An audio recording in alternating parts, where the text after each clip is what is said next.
The real Jesus being born June the 26th, not December the 25th, Yashua, because there are three different people that have been known as Jesus. In the Bible, we say Santa, Santa. You can actually make that into Satan. Remember, it's an anagram. The red that Father Christmas is wearing is one of the lowest vibration, or in terms of when you look at your chakras, which deals with gluttony. This is why he's obese, or he's got a lot of weight. Chimney, which deals with fire, red fire. You look at how it ties into fire worship, which ties into where I'm saying the Samhain comes from, which is the Wicca. A bat is actually a combination of bird and rat. Before we get into the wise men, we kind of have to build up to it, because the three wise men come about during the time when Jesus Christ is being born, according to the biblical text. And these three wise men, they come and they basically follow a star to where Jesus is being born, and they bring gifts and so on. But we're in this time now where we're going into Christmas, right? And when you think about Christmas and how it's going to tie into the wise men, you know that you hear this a lot, right? Ho, ho, ho, right? Which is really where Father Christmas comes into the picture, right? And he says this ho, ho, ho. What they really need to do is add two more letters to the end of that, Ho, ho, hoax, because there's a lot of hoax, right? So we're going to kind of go into that. So you have to remember that before Christmas, you will have like Halloween. The roots of Halloween are in coming from like Wicca and the Druids, and it's really a celebration of something known as Samhain, Samhain. Again, remember, with Wusabat, we ask you to do your research, check everything out, because the Samhain celebration is really coming from Wicca, and Samhain is referred to as the Lord of the Dead. And so this word Sam becomes Uncle Sam, right? Uncle Sam. And when you say Uncle Sam, a lot of people relate Uncle Sam to America. This is one of the names that America is referred to as Uncle Sam. But this Sam also becomes Samuel, which translates as poison dose of El. Why do we say poison? Because in Arabic, you're dealing with samum, okay? And samum is referring to the poison. That's why when we say poison dose of El, it's referring to that poison where when somebody is upset, they huff and they puff and they get it's referred to as narin samun in Arabic, So all of this ties into the occult. It ties into what we call, like in terms of Halloween anyway, you got goblins, you got witches, vampires, because when you really think about the whole thing, and children going out to get sweets and all of that, it's like sweets are not good for you anyway, because it gives you bad teeth and you get like cavities and things like that. Ties into Dracula, right? Because it's all about scaring people, and Dracula ties into the vampires in terms of drinking blood. And it all goes into, like I said, when you start to deal with Satanists, because the 666 tying into the Church of Satan, because this is how we're going to start getting into the Christmas thing. Because when you look at, we say Santa, Santa, if you really look at that, you can actually make that into Satan. Remember, it's an anagram. You can move letters around and tie it back into Satan, because 666, the devil's number, Satan. There was actually a church that was sanctioned in 1966, right? There's the Church of Satan, the Church of Satan, and it was sanctioned by Ronald Wilson Reagan. And the person who started his church, or got the license from Ronald Wilson Reagan, was Anton, you can research all of this, Anton LaVey. So there's an actual Church of Satan that ties into all of this that I'm saying. So we're going from Halloween, and then The next thing is Christmas. And obviously, when you're dealing with like Halloween, what are the kind of animals you think about? You think about owls, yeah? The owl. The owl is something that people are scared of. You look at what, the bat. When you look at a bat is actually a combination of bird and rat. That's what forms a bat. But these two, bats, owls, they're nocturnal, so they can see in the dark, which ties into the Bohemian Grove, Moloch, where they go and they, you know, worship this big owl in the Bohemian Grove. And so I'm just building up to tell you how when you get to what we're calling Christmas and this Ho Hoax, because it's talking about Jesus, right? What does December the 25th, which is when Christmas is celebrated, yeah? What has December the 25th got to do with the birth of Jesus and these three wise men coming? Because December the 25th, if you're looking at the weather and so on, that's dealing with winter time, okay? The birth that they're celebrating, what has that got to do with Santa? What's that got to do with Christmas? Because Christmas, it's really a manufactured thing. And they will say Christ, yeah, because they're tying Christmas to Christ. And Christ is being born on December the 25th. And then this is why Christmas is being celebrated. And then you got Santa, right, who comes in, he's dressed in red. He's obese because he's got a lot of weight on him. And this ties into the whole, when you say Christ and mass, the masses, yeah, the masses of people that are supposedly celebrating the birth of Christ, which, did they exist? Did they not exist? And the red that Father Christmas is wearing is what? It's one of the lowest vibration, or in terms of when you look at your chakras, which deals with gluttony. This is why he's obese, or he's got a lot of weight. And why is he coming down the chimney, which deals with fire? Yeah, red fire. You look at how it ties into fire worship, which ties into where I'm saying the Samhain comes from, which is the Wicca, yeah? Wicca religion of the Celts, right? And Celts is spelt in many ways. Celts, and Celts, yeah? Which becomes, you got Celtics, Celtics, and Celtics as well, right? Anyway, so this is all building up to this celebration, and the elves, right, in the story of Father Christmas, he's on this, he comes with reindeers, and he's got all these elves. The elves are really the manufacturers, because when I say the whole hoax, it's about selling.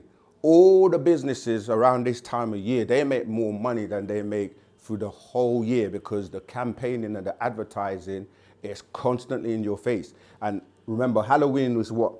Around October. And then straight after that, that's when you get the bombardment of the advertising from October all the way into December, which is Christmas. And then after that, you get January, which is the new year. And if you look at the Church of Satan, and they have a calendar, and this calendar, right, has all these holidays in, and these, as we've broken down many times, these celebrations that we're partaking in, like Christmas, then it's going to be the New Year, then it's going to be Valentine's Day, then it's like Easter. It's like in the calendar, there is a celebration which goes right back into these Celtic practices of Samhain, which have weaved their way into religion, all right?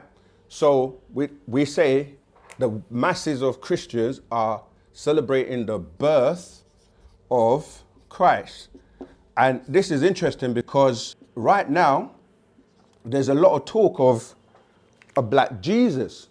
And when you look at, we're going to show you some images, you know, like Putin has exposed and said that, you know, Jesus was black. Then you've got the Pope saying it. You know, this is something that is going on right now. But when you look at the images that they're giving you, because some people be like, oh, Jesus is not black. He was Mediterranean because the area where he was born is like the people there are not black or they're not white. But the images they're showing you right now on the internet, on social media, are black. But one thing you will see is they keep showing him with straight hair. They don't show you the real picture of Yashua. Remember, I said Yashua because there are three different people that have been known as Jesus in the Bible, and this is where the confusion comes in, because you have the real one, which is referred to as Yashua, the son of Mary, yeah, and the angel Gabriel. We say the angel Gabriel because Gabriel came down and he took the form of a man. Go back and read the story. He took the form of a man and then he went in onto her, and it says that she's chosen from amongst all the women. And when you start to look at that story, because she had a male child, scientifically, a woman cannot deliver and give birth to a child, a male child, without a Y chromosome, right? So X is female, XY deals with male. And that Y is really a defective X because it originally was an X, but you know, the male got maimed. So an X has more material scientifically. And when you look at a male and a female, although the male will have the same things that a female has, such as mammary glands, but they are of no use, whereas the female will use them, you know, to breastfeed, etc. So when we go into the story of who is born on the 25th, that date's actually referring to a person called Nimrod, right? Nimrod, who becomes known as Nimrod, yeah? Nimrod is born on that 25th of December, and his mother's name is Semiramis, okay? This is all important because the story that they give you of Christmas, I want to make it clear that Christmas and the birth of Jesus and the wise men coming are kind of two different stories being interchanged, because with the Christmas, you have the elves are the manufacturers that are using Christmas to advertise, to sell you all kinds of stuff, and they make all kinds of products. And during this time of the years, when everyone pretends to be, not everyone, but the majority of people, they buy a lot of food because it deals with having their big feast and toys and all of that. So it's conveniently these pagan rituals, because this is where, you know, the pagans, the Celtics, they had a lot of pagan rituals which result with Samhain, because that celebration was, you know, they did a lot of things like sacrificing and all that. Go and research the Samhain celebration, all right? So let's get back to the wise men. So Nimrod is born on the 25th of December, which is a winter season, and the real Jesus was born in summer, right, in June.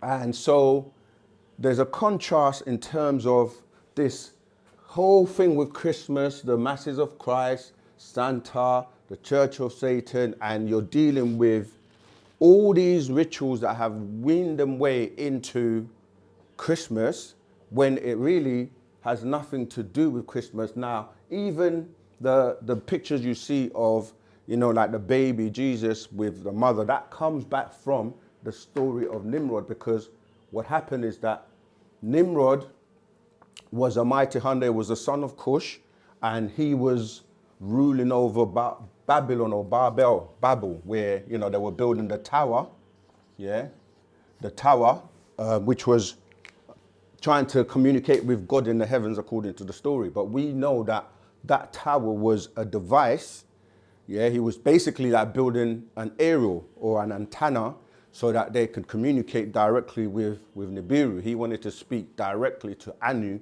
and bypass Enlil and Enki, because Enlil and Enki, they were basically controlling the people by sending frequencies and controlling their mind, like what's happening today. You get a lot of frequencies by way of marketing, advertising, etc. And if mentally you're not ready and know what's going on, you get influenced because they're telling you, buy this, buy that, this is good for you. And so when Nimrod, he went to Africa, and as I said, he was the son of Cush, and he was taught the language, right, which we know today as Misbatia or Nwapit. And when he came back, what he was able to do is teach his people that language. You can find the story in Genesis chapter 11. He was teaching the people that language, and when they started to speak that language, they started to use their own mind. So they were able to block these frequencies from, from the Anunnaki, from, enlil them. And he was like, now they were able to come together and work together to build this tower. And he was known as, he was a mighty hunter. And so he was able to try and communicate directly with Anu. But what happened with Nimrod is that he became quite egotistical. So he went from wanting to communicate with the Most High, as it's written in the Bible, to wanting to be worshipped. And so he was told about these beings that he could control, which is dealing with these, the Canaanites. And so he wanted to rule them and control them. So what he did was he decided to get them to worship him. They started to build statues to him. And they started to build statues to him. And then eventually he got sacrificed, and his mother, Semiramis, who's actually his wife as well. The place where he was taken out, she grew a tree, right? And that tree, she told the people that he was still alive in the spirit, and that he would come and speak with her through this tree that she had planted in his memory, and was like, so people still came and believed and started to put gifts on it and worship that tree. You can find the whole of this story in the Holy Tablets. I think it's probably also in the scroll, the Fallacy of Christmas, and the Wise Men, which are pretty, scrolls the master put out a long, long time ago. But anyway, so that whole thing about the evergreen tree that grew is where you get the whole Christmas tree today from. But that, as I said, ties into the Wiccan religion and all the pagan rituals, which ties into what you're now looking at, which is a commercial thing called Christmas, which is all about manufacturing and selling you things. And tones, going back to the language, they play a significant part, because what you're looking at is, when you're looking at the manufacturing side, you've got things called what? Jingles, yeah? You all sing the Jingle Bells song. And even as I've just said that word, I'm sure you're hearing the tune in your head, right? Because this jingle it's a tone, it's a vibration, it's a frequency, which becomes, if you look at the word jinn, right, that ties into being phonetically jinn as well, which again, the jinns are these disagreeable race or species of beings, reptilian beings, which if you spelt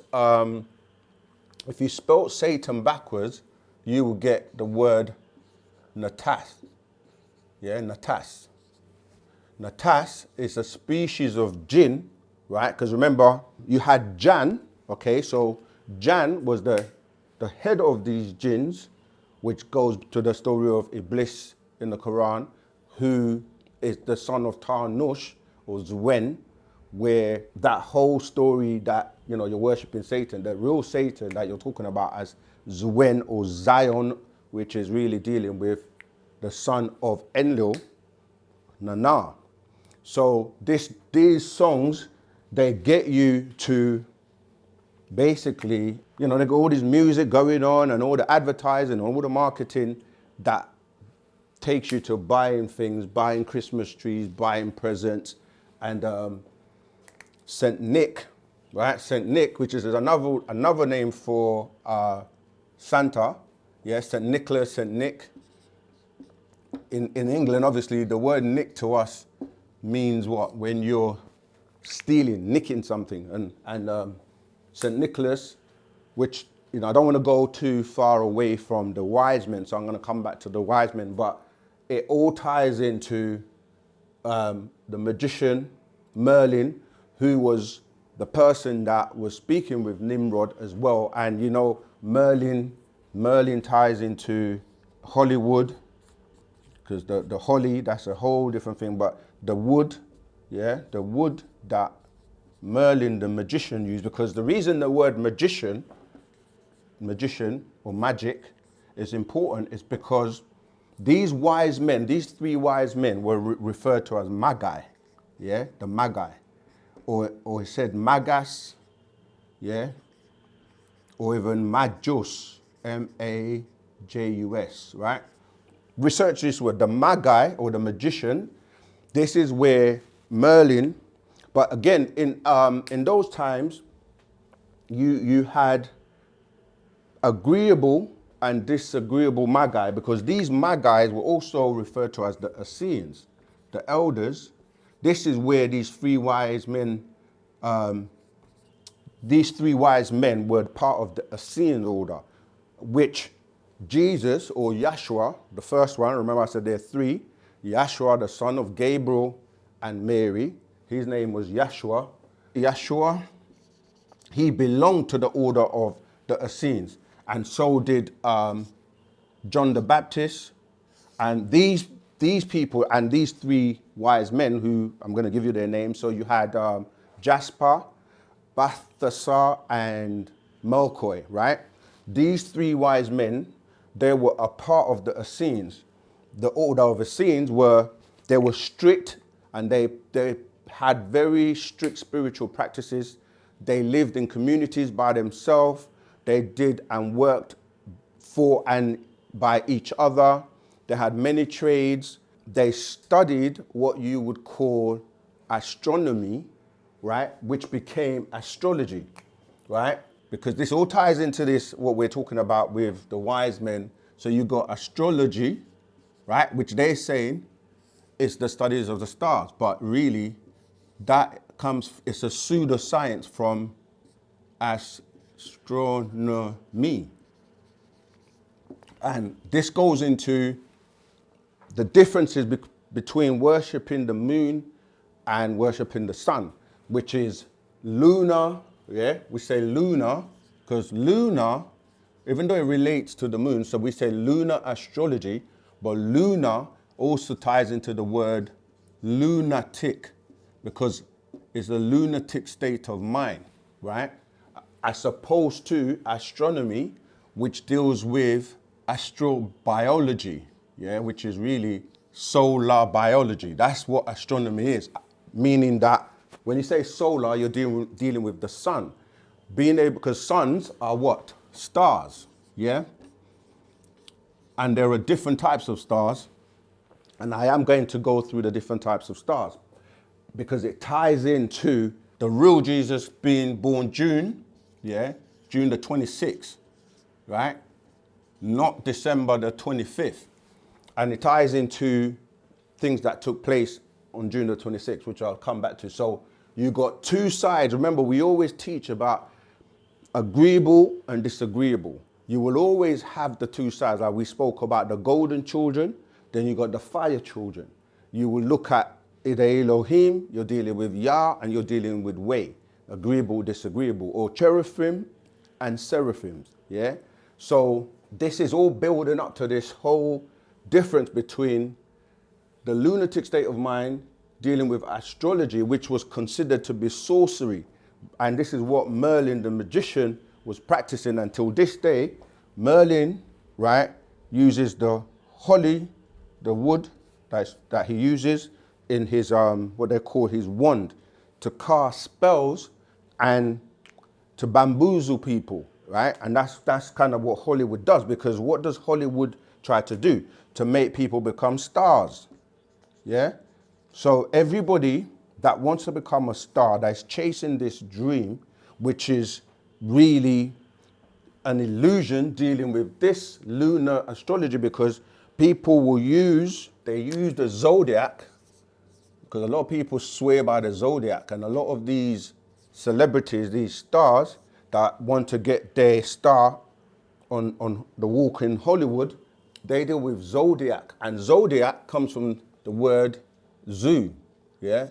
Animals and the zoo, right? So when you look at that Zodiac comes from something in ancient Egypt, which they stole on from the solar biology side, known as the Dendera, yeah? And the Dendera was dealing with this solar biology, and we dealt with astronomy because the elders, these elders that were part of the Essenes, they were monitoring and waiting for the birth of this being, which was what we would call an ilah Mutajassid, right? Or a being that is incarnating onto the planet. And by studying the movements of the planetary bodies, etc., they were charting and waiting for the birth of this child that we're talking about, known as Yashua. The second one was the son of Mark Antony and Cleopatra, whose name was Cleophas. Okay? The third one was the son of Yashua and Mary Magdalene, and he was known as Bar Jesus. Bar Jesus. Okay? This is why, in terms of this child being born and the three wise men coming and people getting confused about these three Jesuses, because when you translate Bar Jesus, it's actually saying son of Jesus. And when you look at the three of them, they would have been considered God, right? Because Cleophas, because Cleopatra was Egyptian and she was royalty, and also Mark Antony was a Greek god, he was saying he's the son of God.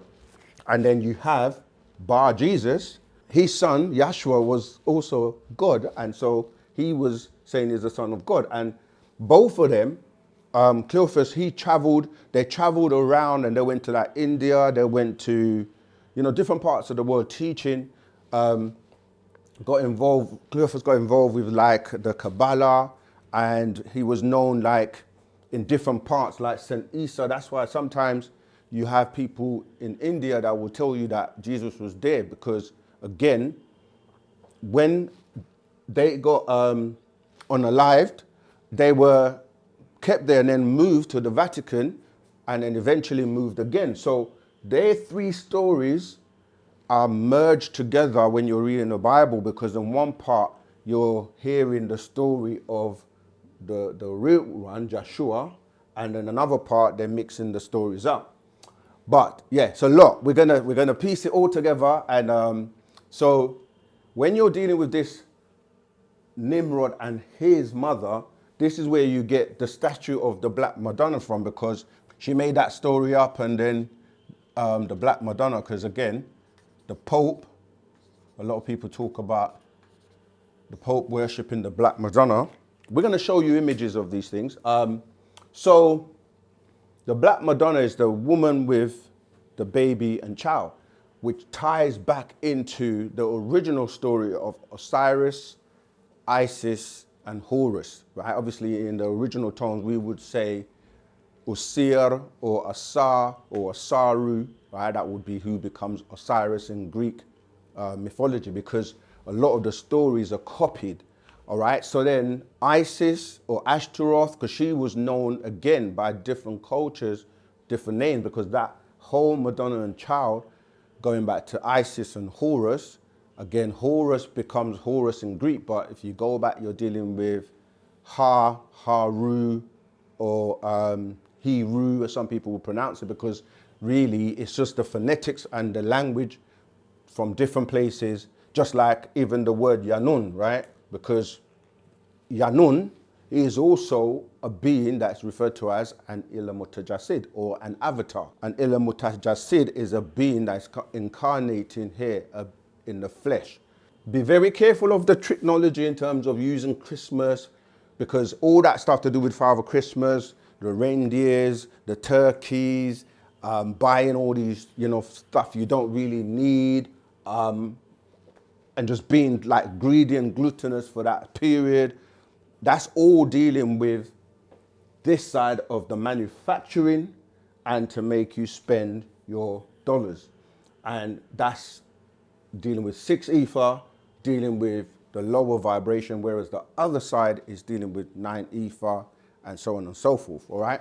So these magus or magi, they even, like I said, John the Baptist, right? John the Baptist was a part of the Essenes, and he's important because obviously he ushered in the coming of this being, and he was the one that baptized him in the Jordan, and obviously to start his whole legacy of his mission. And they tell you that John the Baptist, he was living in the wilderness and he ate locusts. And again, when you hear the word locust, people automatically think about, you know, the insects of locusts, but there's a locust plant. Again, you can research this. The locust plant is what they were eating because it was very good. The Essenes were like vegans and vegetarians. They didn't eat meat. They were living, you know, very spiritual, and they basically worked for and of each other. All right, so when you're dealing with this astrology, because we're going back to these 3 wise men following a star to come and find this child, they tell you that these 3 wise men were from Persia. So these 3 wise men, Balthasar, Jasper, and Melchior. Balthasar, he brought gold, because gold is obviously symbolic of royalty, wealth, and so this was the gift that he was bringing. Then you had Jasper, he brought frankincense, and then Melchior, he brought myrrh. So they brought gold, frankincense, and myrrh, all right? Now, during this time of the birth, you also had the king called King Herod, right? Herod was the person that was ruling at the time. And Herod worked for Caesar, okay?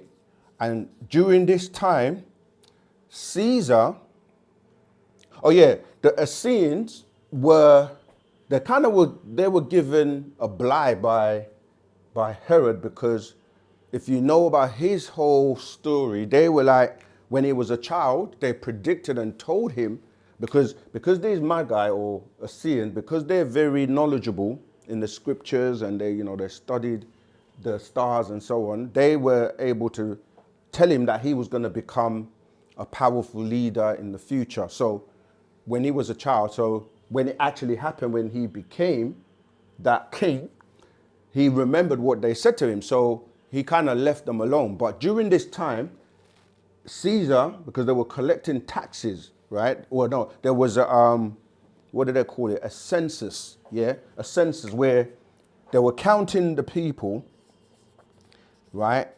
And this is one of the reasons why, Jesus was also traveling, because at that time, everyone had to come and be counted.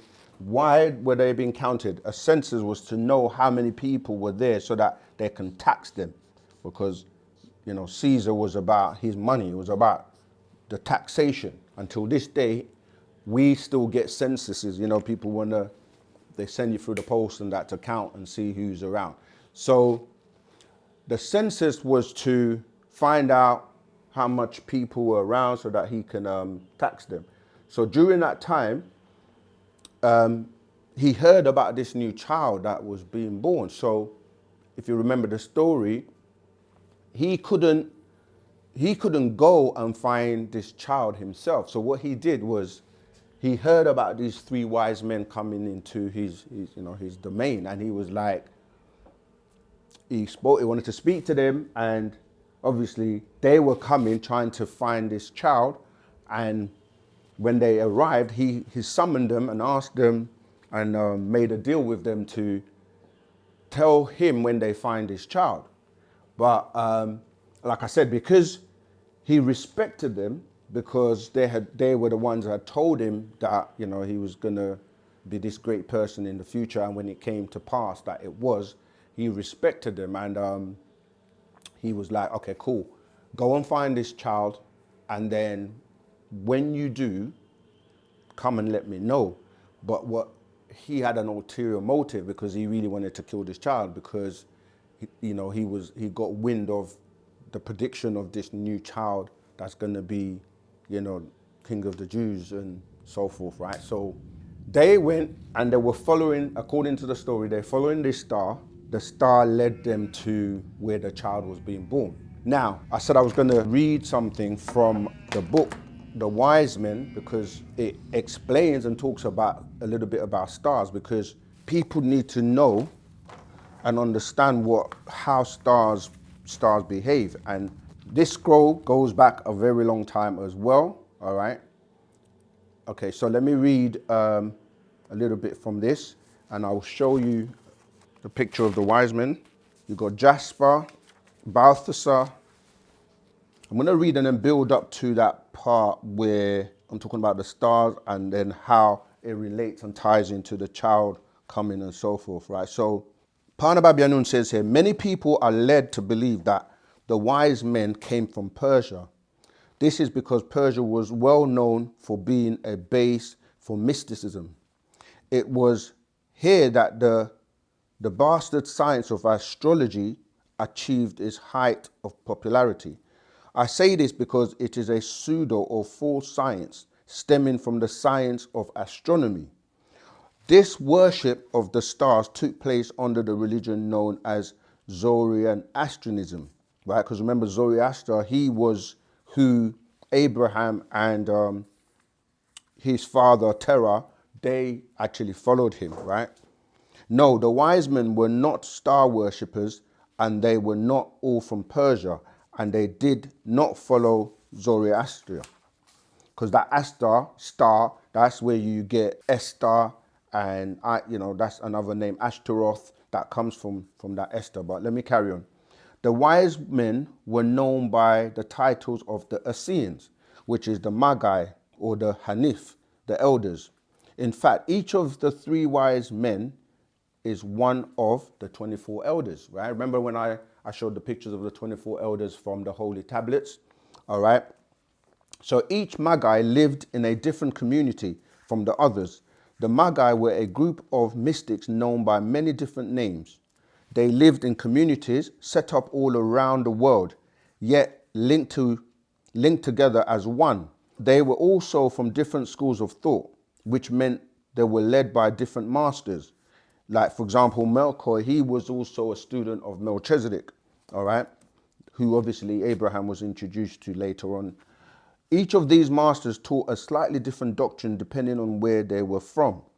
For example, the school of patience was something that the prophet Moses was to master, and you can find this in Quran chapter 18. So it goes on with the story of Herod. It says, during the reign of King Herod, the Essenes were excused from taking loyalty oaths, which all Judahites were obliged to vow, due to an incident in Herod's childhood where it was foretold that he would be a great ruler one day.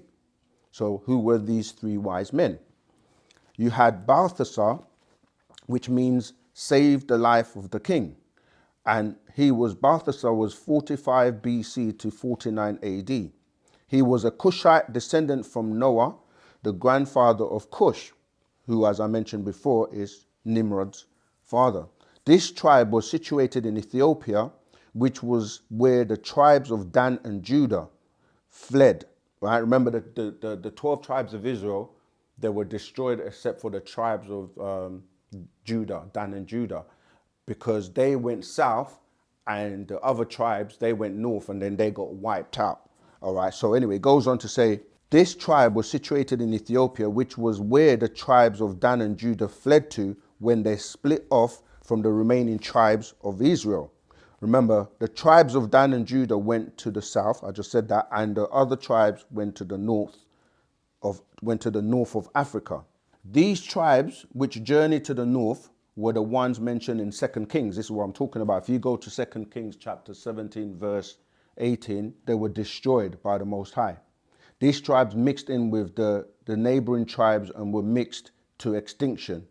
Okay, so, but I'm going to skip that to go back to, this is the tribe which Balthasar was descended from. And again, you can find that in Kings 19:30.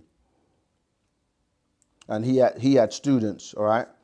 And then you had Jasper. Jasper, which means treasurer. Jasper was from Persia. He was of a mixed seed and brought 4 of his students along with him also. And he gives the student's name. Then the third one, Melchior or Melchoi, depending on how you pronounce it, which means a king of light.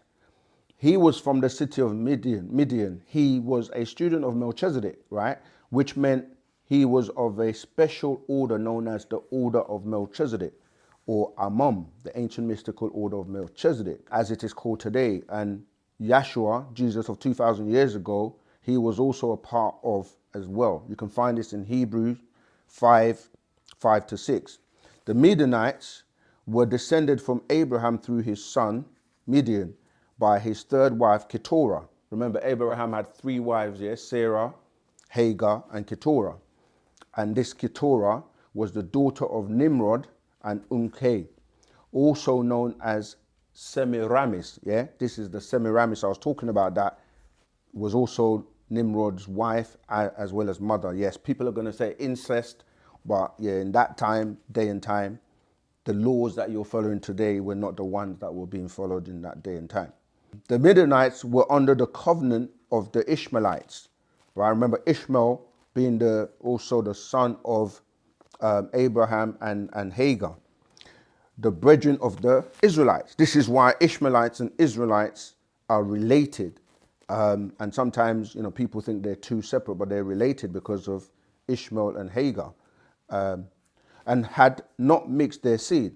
So Jethro, also known as Shuab, and Ruel, the father-in-law of Moses, was also a Midianite. You can find that, a Midianite, which you can find out in Exodus 18:1-2. It shows you a picture, again, shows you the picture of Nimrod, his mother Semiramis, and also a picture of Midian, son of Abraham and Keturah. He also was accompanied by his students. All right. It just goes on to talk about the different gifts that they brought, which I mentioned already, the gold signifying wealth. So here's a question. Once the wise men found the location of the birth of Yashua, Jesus of 2,000 years ago, did they report it back to Herod? Because remember, I was saying that Herod, made a deal to say to them, oh, when you find this child, telling the 3 wise men, when you find this child, let me know so I can come and pay homage. But we know that he already had ulterior motives, because he wanted to actually execute them, because he was afraid of this child that's going to take over his kingdom. Yeah, so the question was, once the wise men found the location of the birth of Yashua, Jesus of 2,000 years ago, did they report it back to Herod?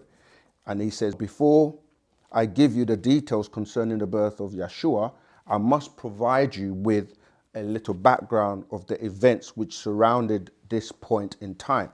He says, Herod was the familiar name of a dynasty of princes who ruled from 55 BC to 93 AD, beginning with the patriarch Herod Antipater, if I'm pronouncing that properly.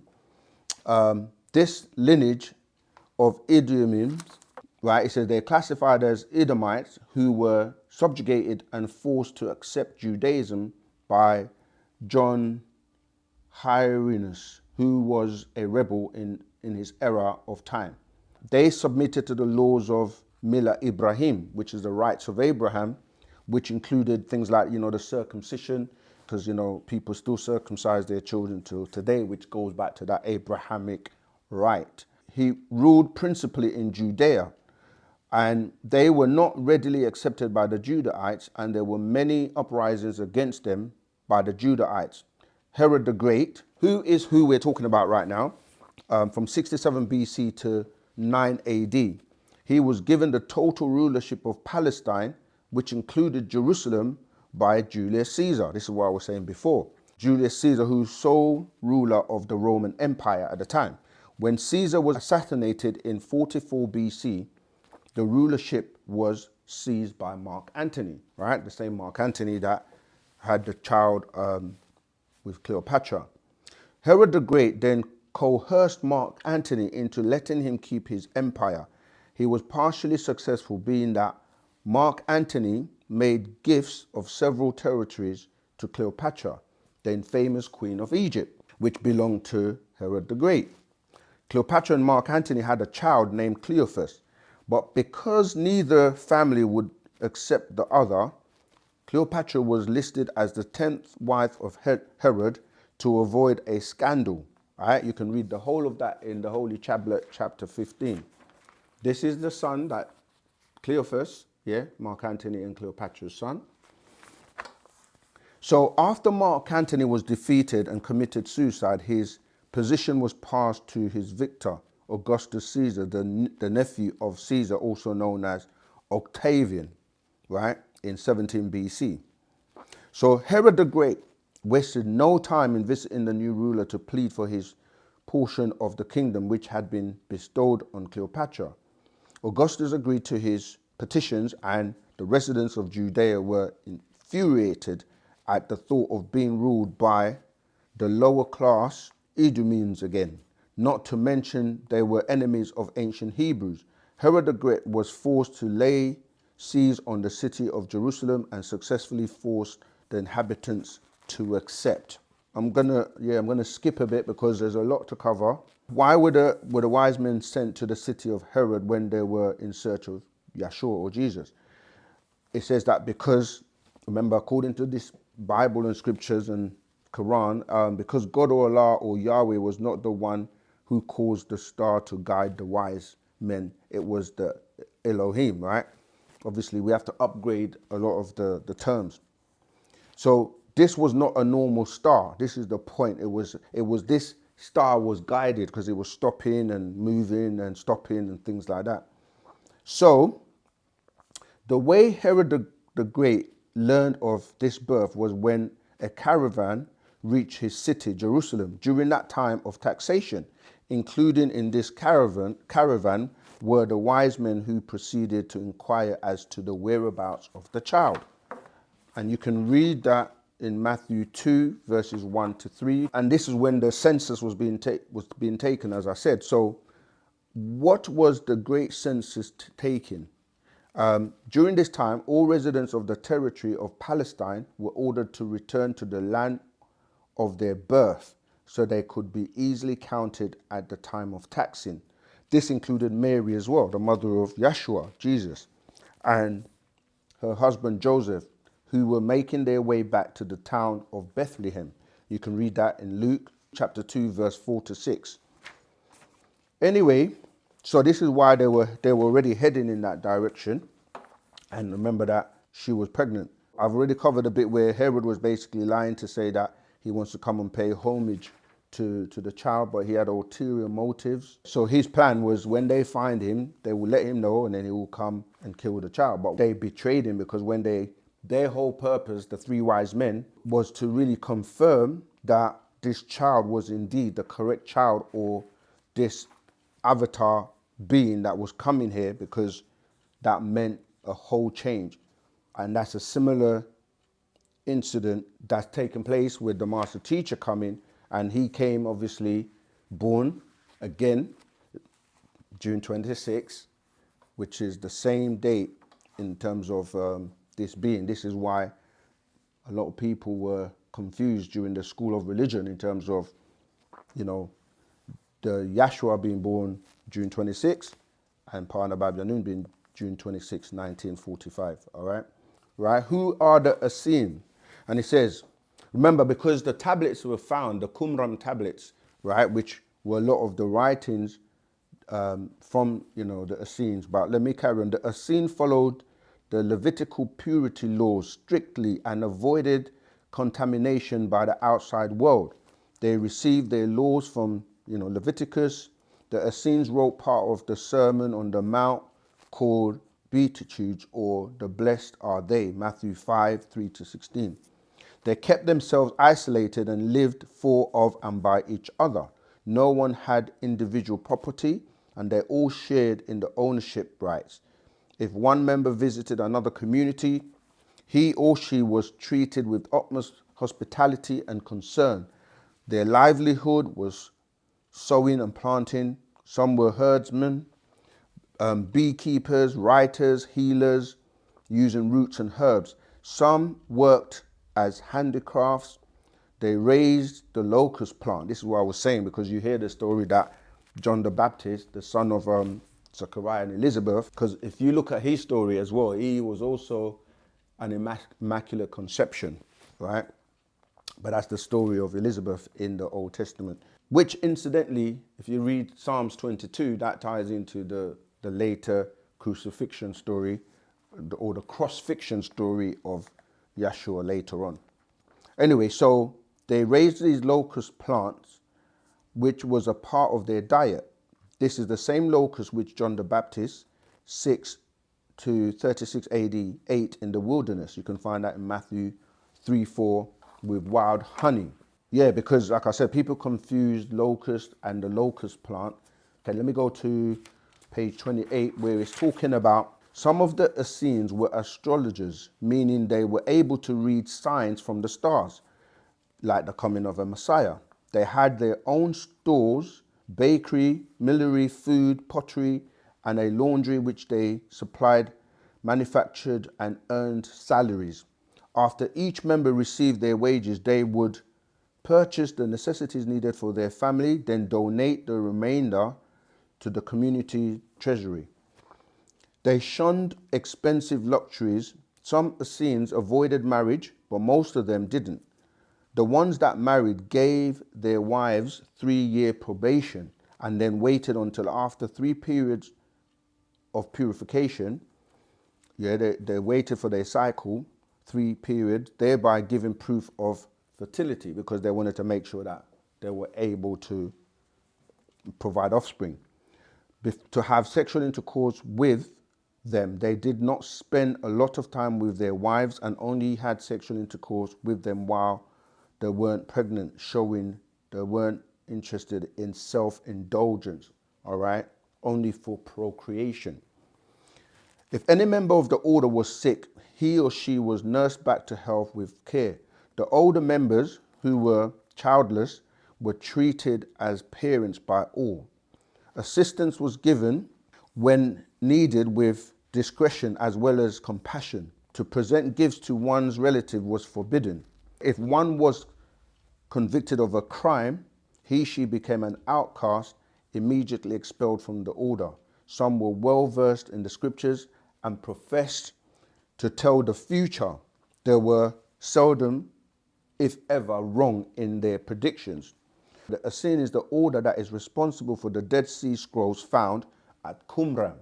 So when we said the Qumran tablets, this is what we're talking about. That's the area where they were found. That helped to dispel the lies that have been fabricated in the Bible up until this day. They helped the Messiah Yashua, Jesus, during his life. And as said earlier, they were there with the body of Judas, because I'm going to come to that whole story of the story of Judas. They grew in power, and this angered Herod, which led to the attack on Masada, an Essene community, and led up to their suicide. They would not live under the rule of the Judahites. They put their tablets on scrolls and placed them in copper jars and buried them, and only to be discovered in 1947 AD in the Persian Gulf area. Now, scientists are using the translations to prove the Bible and are continuing excavation. So since they found these tablets, which you can see right there, all right, these tablets told of many things that were left out of the Bible. And during the war, do you remember the Gulf War with Bush? A lot of them were destroyed. Most of them were destroyed in Iraq. Remember, Iraq is what we're calling ancient Sumer, or that Babylon area, right? Yeah, it says here. So during the Gulf War of 1990 AD, most of Iraq was destroyed because Iraq is on the site of old Babylon. Since the discovery of these scrolls, many mediums have discovered these scrolls and are tearing them into parts and selling the already fragmented pieces into parts on the black market for more than what would be considered reasonable, but the archaeologists are willing to pay. So it says what was being translated from these pieces of these scrolls gives a clear meaning, and in some cases a different translation than what is already relayed in the English translation of the Bible. And then it goes on to talk about how they lived and what they practiced. Right, I'm going to skip that and go to the stars, right, which I was talking about. It says, the star of the wise men. Upon sighting the heavenly sign of Hut, which is the astrological house of Hebrews, Balthasar, his students, and some travelers, as well as Jasper with his students, made their way to the city of Midian. Balthasar and Jasper were made aware that once they reached this city, Midian, another sign will be given to guide them to Yashua. Now, the journey from Ethiopia to Midian was 600 miles, and the journey from Persia to Midian was 650 miles. They picked up a large number of stragglers along the way, a number of soldiers, warriors, and visitors who were eager to meet the newborn child, accompanied the caravan to Midian. The majority of the people in the caravan traveled by camel because most of the journey took place across the desert. You know, camels are large, they got humps, they can last for, you know, for many, many hours and days without water. So they use the camels in terms of the travel. And again, I'm skipping. Let me talk about astrology for a little bit as it's building to the stars. So obviously they were following this star. It says that astrology, the star worship first received recognition by the ancient Babylonians. They resided in the area of what you know to be Iraq today. These Persian people were waywards from the religion taught by a man named Zoroaster. All right, that's in 660 to 583 BCE. And it says Zoroastrianism is the reformation of the belief of the Magi, right? So remember the Magi, they're seen, they were using solar biology and studying the stars. And the Magi dealt with science. But this pseudoscience known as astrology was a reformation of that, right? There were two groups of Magi, this is what I was saying before, where you have one that is positive and the other negative. And this is the negative one is where today you have like the Zodiac signs, and because they were looking at reading the planets, but at that time they didn't have knowledge of all of the planets, so their predictions weren't really accurate. And even today, a lot of the predictions are still not accurate when you're going by the time of the Gregorian calendar and the fact that they didn't realize that there are more than 10 planets, because these groups, the negative ones, they thought there was only 4 planets that they could see. And then the modern ones said that there were only 10 planets.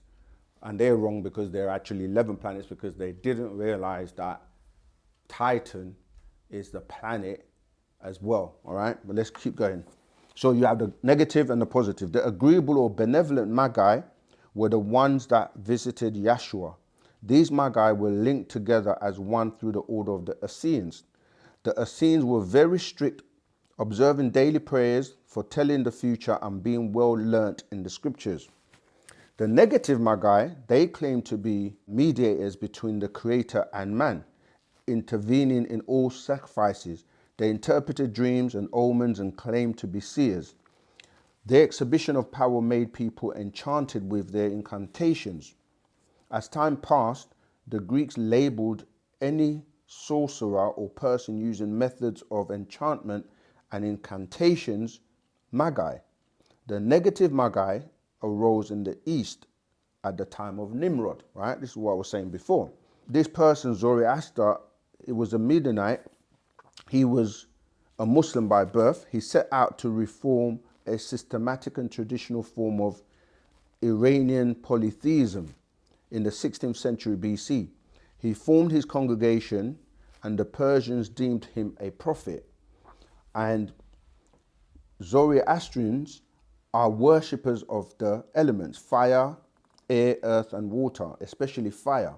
This is why when you talk about Abraham being a worshipper of fire, because he was from that area known as Ur of Chaldea, and Ur means fire.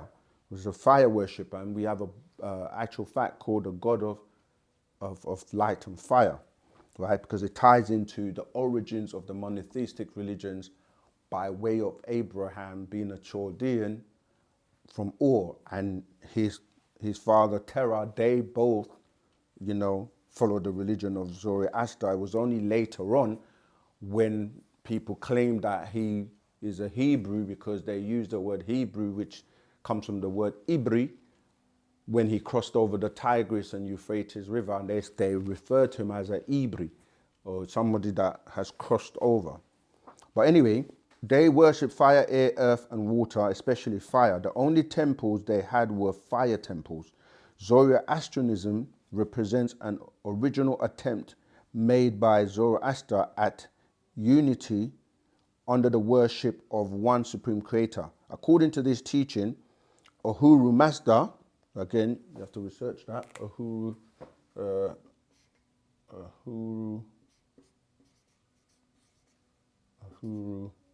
Mazda. Yeah, when you're researching Zoroastrianism, research Ahura Mazda, right? They look at him as the creator of the heaven and earth, i.e. of the spiritual and material world. He's surrounded by 7 entities who each represent the concept of Ahura Mazda. They are Holy Spirit, justice, truth, devotion, desirable, dominion, wholeness, and immortality. Zoroaster's ideology is based on the duel between good and evil, and that man's duty on the planet Earth is to choose which road he will take. They deal with, you know, like your will, or what you have free will. The same thing that religion teaches today, where you say you have free will, or they say you have free will, but then you can only choose what they want you to choose, or you get punished, which is not free at all. Right, so, you know, I'm going to jump from the Zoroastrianism because it all ties into where Abraham and the whole like religious schools come from. But what I do want to touch on to kind of start to round off, because it is a lot of information. You can always get the scrolls if you want to, you know, get the full details. But when we're dealing with stars, yeah, stars are, obviously we say suns are stars, stars are suns. And when you study stars, you know that there are different types of stars. Like you have black dwarfs, white dwarfs, then you have novas, supernovas, giants, supergiants, and then you have neutron, where you get like the neutron bomb from. And, you know, these stars go through a cycle. And what we're saying is that the star that they're telling you that the wise men were following could not have been a star like the stars I've just spoken about. And then you had comets. And comets, what are comets? Let me see. I'll tell you what comets are, because I'm going to explain to you what that star really was. So you have like meteorites and you have comets. Now, meteorites are stony metallic material of a meteoroid. Meteoroid, any of numerous celestial bodies ranging in size from specks of dust to asteroids, weighing thousands of tons, which appear as meteors when they enter the Earth's atmosphere. All right, I'm not gonna, like I said, I'm not gonna spend too much time on that. And now let's talk about comets and how it relates to the master teacher, Panda Babyanun. Comets are celestial bodies observed only in that part of its orbit that is relatively close to the sun, having a head consisting of a solid nucleus surrounded by a nebulous coma up to 1.5 million miles in diameter. A elongated curved tail arising from the coma when it's near to the sun, and thought to consist chiefly of ammonia, methane, carbon dioxide, and water. The term used for most comets' travel is an elliptical or oval-shaped path. The length of time a comet takes to complete its orbit is known as its period. Some comets have periods of less than 7 years. Comets are considered a part of the solar system since it never leaves the limits of the same system. There were many comets over the years that were popular in 1986, in 1664, but the one that I want to focus on is the one that is known as Comet Bennet, right, which made its appearance in 1970 AD.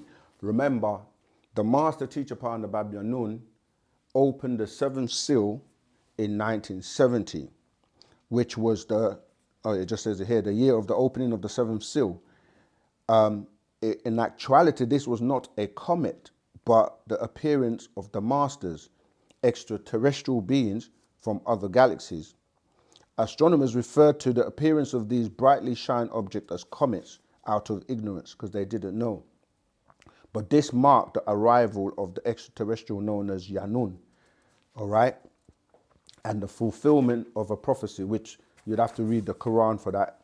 Quran 86, 1 to verse 17. All right, but this part I do want to read because it marked the beginning of my awareness. This is a master teacher, Parnabab Yanun, talking now, yeah? Dr. Malachi Z. K. York. It also marked the beginning of my awareness of who I was and what my job was to be. This was also the star that appeared on Tuesday, June the 26th, 1945 AD, at the birth in 1945 AD, like the birth of Yashua, Jesus, right, which was in the year 7 AD. And that was marked by the appearance of a star. I am an extraterrestrial being, right, from another galaxy called Ilion. We have 19 galaxies. I am from the 8th planet known as Risk of the 19th galaxy, where there are also 19 livable planets. Riskians are human in appearance, and our complexion ranges from olive tone to dark reddish brown, and we are 7 to 9 feet tall, right? Yanun, also Yananan, the planet Risk has 3 continents. One that the native Riskians inhabit, that's called Cosmusta, meaning chosen black land. Another is called Zarantu, meaning visitor abode, and the other continent called Danuria, meaning dwelling of light. So when you look at the planet of Risk, it has these 3 continents, right? One of them is where the native Riskians reside, which is Cosmusta.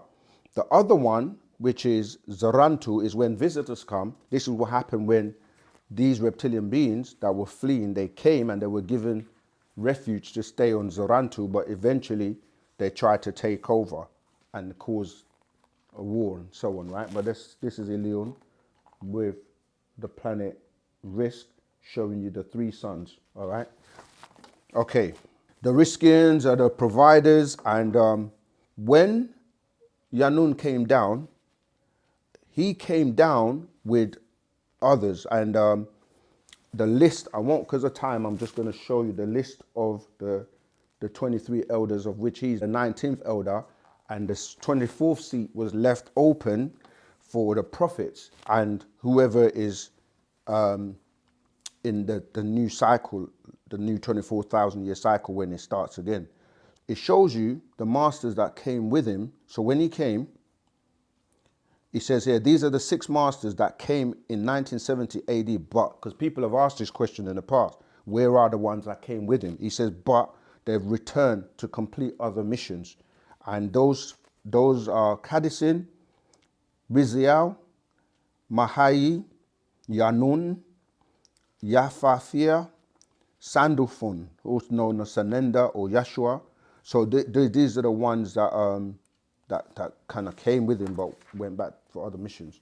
Even his name, Yanun, is referred to as Yi-Nun, Yanan, Yinan, Yanan, Yinun, Yenun, and Yenan, because of the different pronunciations from different people in different galaxies. Yeah, that whole story about Bennett being his comet, because it wasn't really a comet, it was the elders coming, and who he is as Yanun.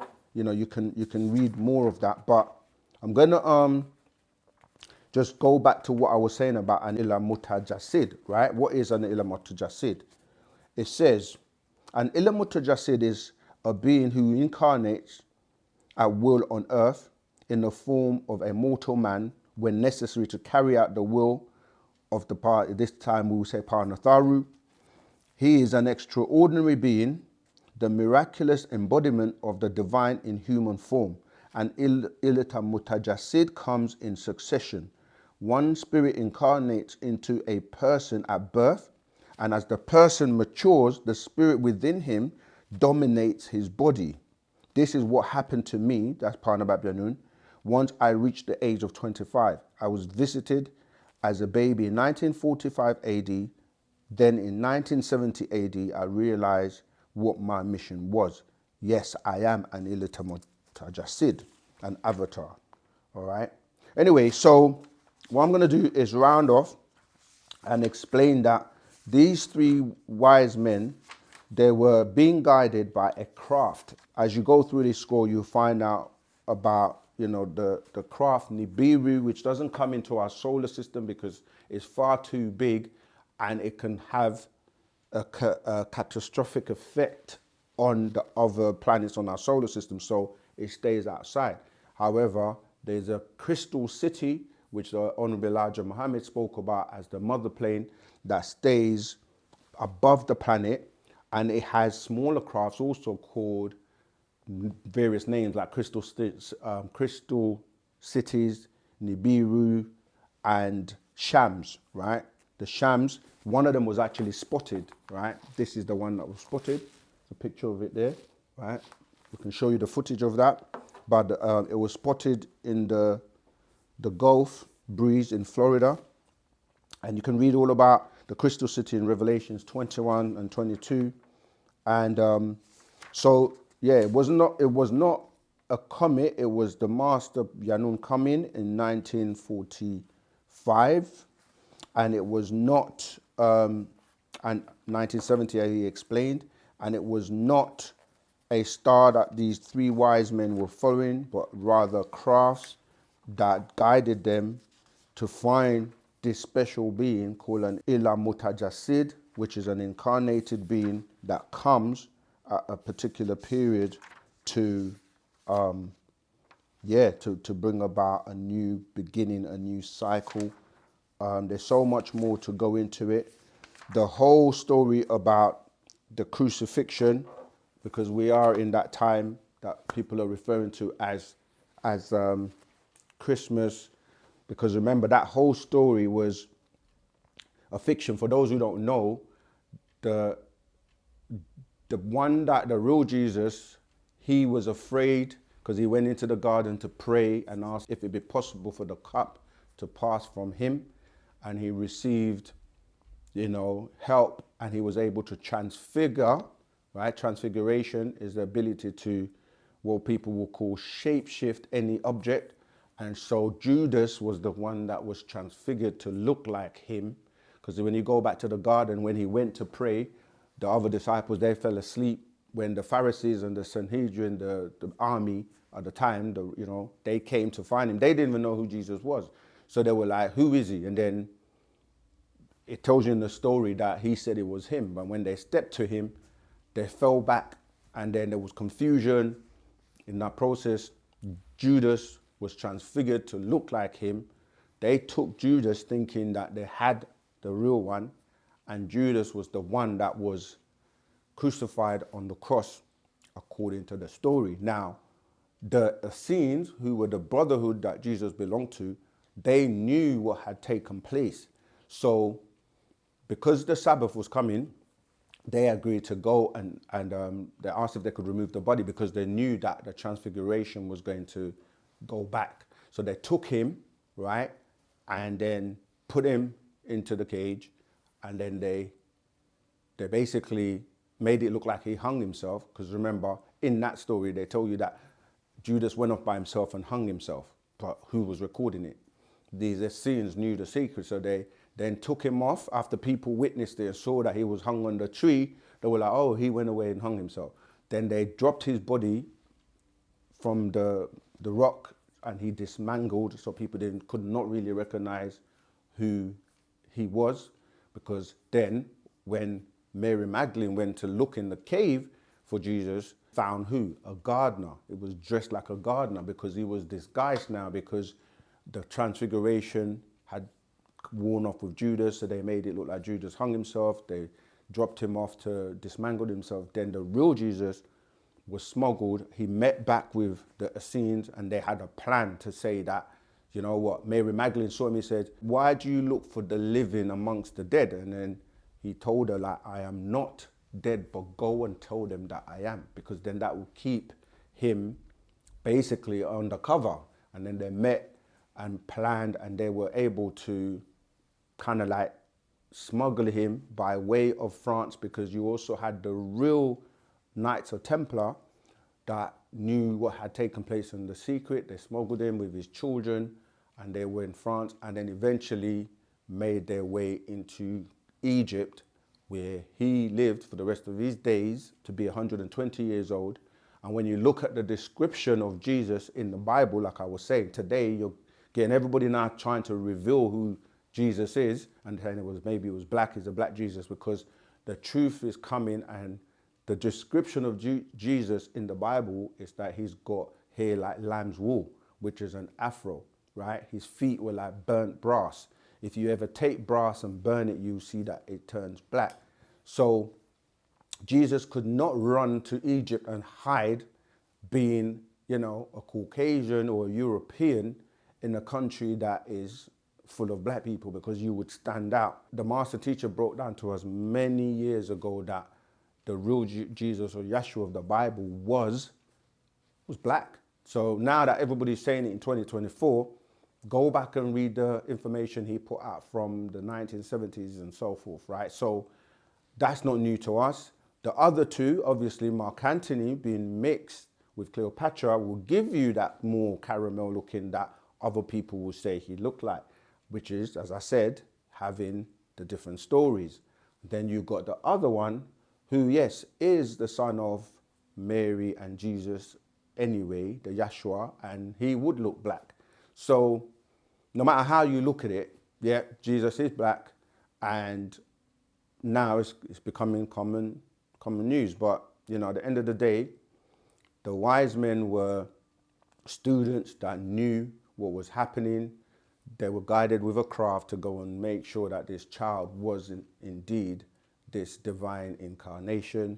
And yeah, so you have the true story and you have the fake story, and you have fake Christians and you have real Christians.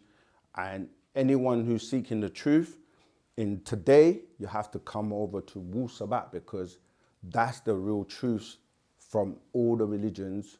And you have to now know that the being that has come now, who is exactly who you're calling the Messiah, the anointed, all right? You have, again, disagreeable and agreeable. You have the anointed that is known as the anointed cherub, right? Which is dealing with the false Christ, who is Nana. And then you have the real anointed, or the real Messiah, that is here, and he's spreading this good news of Wu Sabat.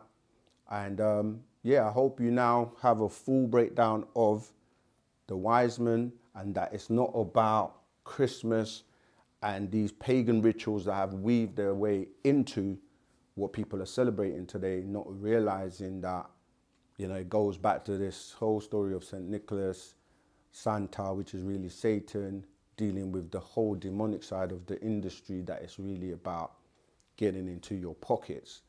And so, yeah, until the next time, we want to say Tawukum, Wu Wadu.